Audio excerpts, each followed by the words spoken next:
Hi everyone, this is Victoria Fashen and welcome back to my channel. I have a very, very special guest. I am here going to interview Caroline Blind. Caroline Blind, would you like to introduce yourself?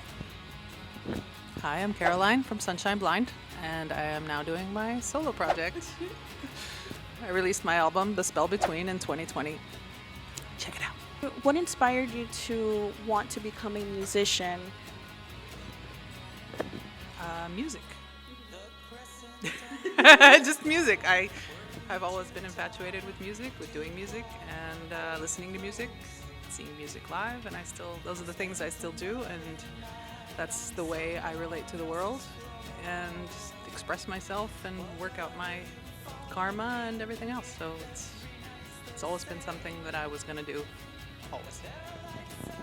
Was there a specific artist that just inspired you and intrigued you and you're like, I want to be a musician? Like, what were your favorite bands growing up? That's a good question. Lots of the bands that inspired me to do this were actually men. Were actually men. I'm still not a fan of a lot of women singers, women-fronted bands. Even, from the beginning, it was, the Beatles and the Britpop, and all my favorite music has always been English or from the UK. So UK music, 100%.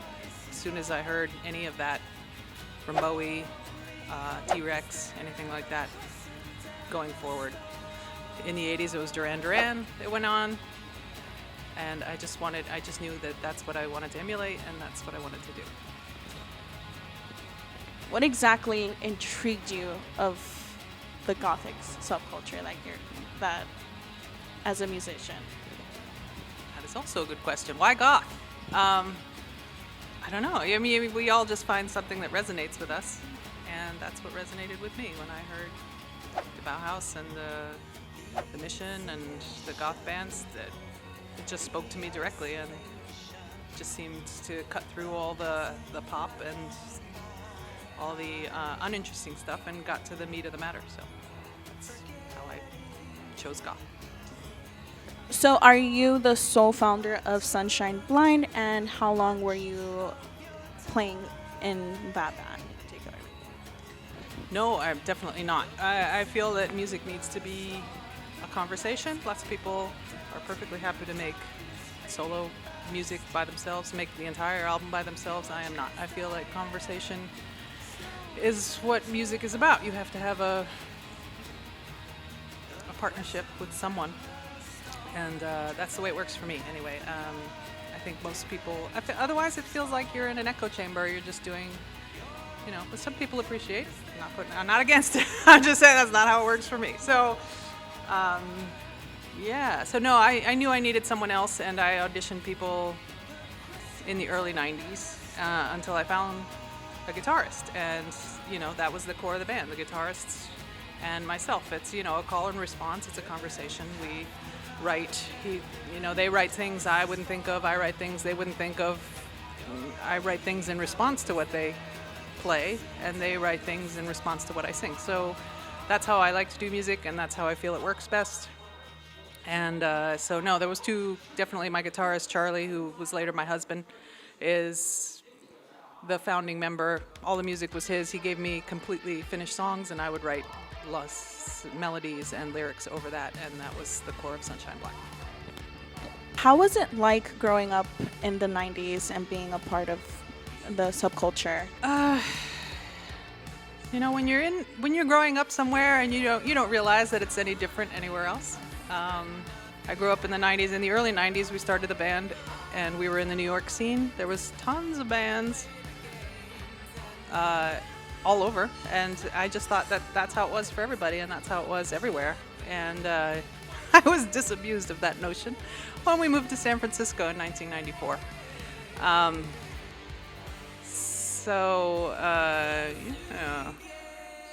When you're thinking that you need to take that next step and move away and chase your dreams somewhere else, you might want to double think that, because where you are might be pretty good. So I recently moved back to this area from San Francisco, and it's still a very fertile ground. I've seen so many young bands and so many bands. Period. It's a very fertile area for music. It always has been. And New Jersey itself has produced a million artists that you can name, goth and not. And the New York scene is the same. So I'm glad to be back. Otherwise, I mean, we toured a lot in the 90s, and yeah, it was a great time to be on tour with, Faith in the Muse or The Wake or whoever. So, gas prices were low, and you could get in a van and go, and we managed, and we did it. It was great. So do you see any difference in the culture of playing live from back then to now? I think playing live anytime is about the same. Anytime, anywhere. There are, little bars, little venues doing bands. The music has changed. It's a lot more synth pop now, keyboard based. Whatever's in at the time. I mean, we just keep on doing what we do, and either it's in or it's not. So I'm good. No, I mean, live music is, the same clubs have been doing. I played some of the same clubs in 2019 that I played in 1994. And when did you recently started playing solo? I started. Oh my God. I knew that Sunshine Blind wasn't going to be an ongoing thing anymore in about 2016, and I finally just gave it up. And then I knew, I was like, okay, so what do I need? And what I needed was to learn how to use recording software. So I went and I took a course. And then all of a sudden, I could do all sorts of things. So I did. I started, my output started then, and I haven't stopped since. So I started putting out songs. I put them up on YouTube. Other people who I used to tour with and I knew from the 90s started calling me up. They're like, what are you doing? You want to do something together? And all of a sudden, all these people started coming out of the woodwork. So, and they introduced me to more people, and they introduced me to more people, and it happens pretty quickly, actually. I thought I was going to do this, me and a guitar acoustic album, and it turned out to be this, fantastic fanfare of guest stars, and so I'm so grateful that everybody, who still wants to do something is still out there pursuing it and doing it like I am. So yeah, I just keep releasing songs here and there. I did that album. I did my solo album. There was 20 guest stars on it in 2020. It's called The Spell Between, and it's a kind of a cover of Sunshine Blind songs that I redid kind of semi-acoustic. I had a lot of help with it. And there are some new songs, which you've seen the videos. And yeah, and I love to do videos, so I have tons of videos, so you can go check those out on my YouTube channel. And yeah, just since then, and then I got a PR guy, and I started doing more shows, and I did more shows in 2019. I went in the west of the country. I did a tour with Ego Likeness. We were asked to come to Mexico City. We went to Mexico City, and then during the shutdown, I just kept making videos of the songs that were on the album, because I released the album right as the shutdown, March of 2020. I released the album, and so every couple months I'd put a video out to showcase a new song from it, because it's easy to, when you release an album of 10 songs, it's easy to just oh, I like this one. And so I wanted to focus on one song at a time, and so I put out videos. And then I was like, oh, this is one song on the album that's called Tribe, which is an old Sunshine Blind song that we never recorded. And so I actually got Sunshine Blind together to record it, and we did. And then I was like, this song is really heavy, and my album is kind of acoustic. And Sunshine Blind was pretty heavy, powerhouse, really loud. So it needs its own showcase, so we need to do remixes. So I sent it out to do remixes, and I got the guys from the guitarist who plays for the Sisters of Mercy right now, Ben Cristo. He did a remix. And I got the guitarist who played for The Mission, and he plays for a ton of other bands as well, Mark Gemini Thwaite. He did a remix, and so it got this whole 5 songs, but it's the same song, but you can't even tell it's the same song because they remixed it. Amazing. So I did that, and yeah, and then somebody asked me to do a cover song for Love and Rockets tribute album, which was a lot of fun, super fun. I started doing it just like, I was like, I better pick something easy because I'm not great at instruments and I'm going to do it by myself. So I should pick something easy. And so I picked this like semi-acoustic song, and then I started doing the song and I was like, yeah, I'm going to speed it up. And I sped it up and added drums and guitars and all sorts of things. So I'm just having fun. I just do what I want. I do what I want. And I have fun.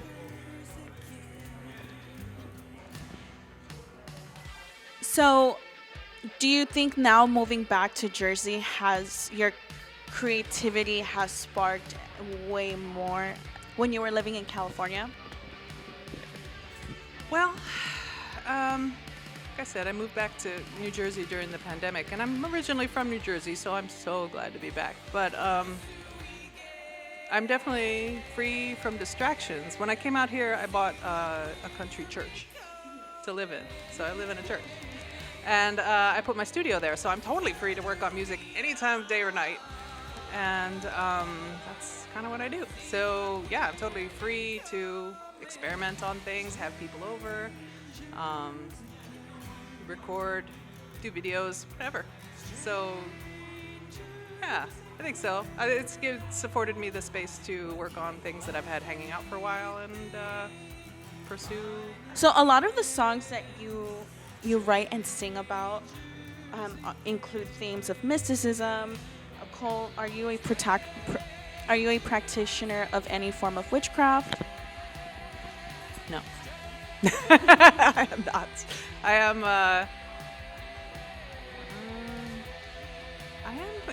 philosophical. I'm spiritual. I follow mostly Hindu Vedantic philosophies. So, that's about as close as it gets. And the reason why I asked you that too is because I noticed that in one of your videos you were pulling out tarot cards too. Oh, yeah. No, I definitely, I sample from the Lazy Susan of spirituality. There's tarot cards, there's the I Ching, there's actually stuff I learned. I have a degree in expressive arts therapy, which is a combination of, like music therapy and art therapy and drama therapy. So we use different arts modalities to get to the unconscious forces. So anything, I think we've been doing it all along, with music. Music can open you up emotionally to, obviously everybody has a song that like totally means the world to, whatever they're feeling, So that's one modality. So yeah, I definitely would use any tools like tarot cards or I Ching or any guidance cards, anything like that. Especially if it's a picture or a music or a movie, anything like that. It helps you open up to whatever is the unconscious you're feeling. And so, what other interests do you have now? You've mentioned to me while I was speaking to you earlier that you are into motorcycling. So how's that? I started riding motorcycles about 10 years ago, and actually like 15 years ago now, out of necessity, because I was living in San Francisco and there's no parking, and I was working at a nightclub, and I would get off at 2 a.m. and I'd go try to park near my house, and I'd have to like circle for about an hour and then park like 15 blocks away, which was very unsafe. So everyone I worked with rode motorcycles or scooters, and so I thought I would try it, and because you can park a motorcycle between two cars, which is very easy. So out of necessity, I started doing that, and since the weather is always beautiful and it never rains or anything in San Francisco, it's perfect. So that's how I started, but then I joined the San Francisco Motorcycle Club, and then I started going further and further. I really enjoy it. I enjoy driving. I enjoyed driving hundreds of miles. I also enjoyed touring, driving hundreds of miles around the country. And so, of course, I enjoy motorcycles, and especially since, you don't have to talk to anybody.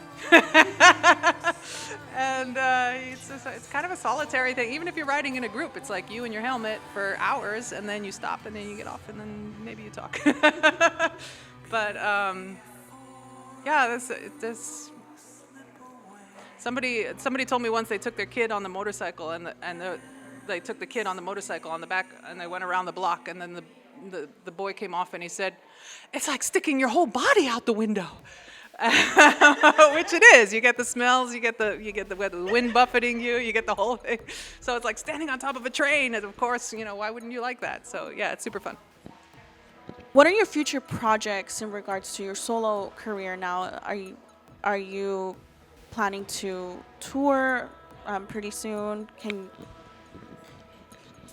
Well, let me tell you, Victoria. Let me tell you. Right now, I have a gig next week. No, 2 weeks. In 2 weeks in England, at the Goth City Festival in Leeds. And it has been a nightmare because of flights, because of gas prices, because of wars, because of COVID, because of everything. It's a nightmare. It is a nightmare to travel right now, and it's amazing I'm in LA at all, because I live in New Jersey. And so if we make it there and play the show, it will be a miracle. It'll be a miracle. I don't know how anybody on the road right now is managing with these gas prices. I've seen a couple bands, tons of bands are touring right now, right? How are they doing it? I don't know. They must be losing money hand over fist. Although, everybody wants to see them, so maybe they're covering the costs. I have no idea. But yeah, just doing this one show and doing all the logistics for it, because I usually do all the logistics for it. I never want to tour again. No, I'm just kidding. As soon as somebody asks me to do a show, I will. But yeah, this is not the time. This is not the time. But I'm committed, and I can't cancel. So I'm going. I'm here in LA to rehearse with my band, who are all in LA because that's the only band I have, and at the moment. And we're all going to go to England, hopefully, and play a show. After this, I think I'll concentrate on recording and videos, for sure. Who's the lineup of your band? So I did shows in 2019. We did a small northwestern tour of the United States with Ego Likeness, old friends of mine. So glad they asked us along. And at that time, it was Dave Dramedy on bass. Dave from the Dramedy. He's between San Francisco and LA, a friend of mine. He was helping me out doing solo acoustic stuff. And George from Switchblade Symphony. He's the guitarist for Switchblade Symphony, and I've known him since we did a tour with Switchblade Symphony back in the 90s. So they helped me out. They both live in LA. So I would drive from San Francisco to rehearse with them in LA, which is 400 miles. And then we went on, we did a couple dates. We did Northwest, and then George came with me to Mexico City, but Dave did not. So during the pandemic, I moved to New Jersey, and I started looking for people to work with in New Jersey. And because everything's closed down, it's really hard to find people and get out and ask people and stuff like that. So when I got the call to do this show in England, I tried to find people in New York area to work with, but it didn't pan out in time. So I asked George to do it again. And he was available, but Dave Dramedy was not. So I asked George to ask his collaborator, June Cato, and they do a project called Earth Cato, or Cato Earth, I forget. And so I know they play well together, so I asked them both to do it. I haven't even met June. I'm going to meet June tonight for the first time ever. And he's been rehearsing. Anyway, the band has been rehearsing here in LA without me for like the last 2 months. And because of airfares and gas prices, this is the first chance I've gotten to get here to rehearse with them. And it'll be the only chance before we get to England in 2 weeks. So, yay. And so it's George Earth from Switchblade Symphony, June Cato from Cato Earth, Earth Cato. And I also have Shock, who is from Lost Tapes, Zeitmal, Red Light District. He's been a friend of mine forever. And he totally volunteered to come along and play drums. I wasn't even going to bring a drummer. I usually play to drum tracks, to backing tracks. But so that'll be exciting. And when we get there, we are going to play with David Wolfenden. Wolfie is the guitarist for Red Lorry, Yellow Lorry. And he and I did an experimental electronic album last year because we were locked down. And he would send me tracks from England, and I would sing over them and send them back. And we did an entire album. It's called the project is called Voidant. The album is called Voidant. You can see it on Bandcamp. So Wolfie from Red Lorry, Yellow Lorry is going to come on stage and play with us because I invited him because we were working together. And then we were like, we should do some Voidant songs, but there's really no way to do those electronic experimental songs without just standing in front of a sampler and playing them. So we're going to do Lori's songs instead, which should be totally fun. And I am blown away, and I can't wait to do them, although I'm kind of nervous about singing Red Lorry, Yellow Lorry songs, but it'll be fun. So that's what I'm doing now. So where can the audience find your music online? So all of the Sunshine Blind music is online at Bandcamp if you search on Sunshine Blind. And my solo project is also on Bandcamp under Caroline Blind. Voidant is on Bandcamp under Voidant. But everything should be available, almost everything should be available because I put it through DistroKid. It should be available on iTunes or Spotify or wherever you get music. But if you can't find it, definitely go to Bandcamp. You can just Google Sunshine Blind, it'll all come up. I'm wrapping up this interview. I really want to thank UTM Music Group for supporting this interview. It's been a pleasure of interviewing you, Caroline, as well. You can go ahead and check out her music in Bandcamp. I'll put the link on the description below. I hope you guys liked this video, and I hope you guys enjoyed it. Please remember to like and subscribe on my channel, and I will see you guys next time. Bye!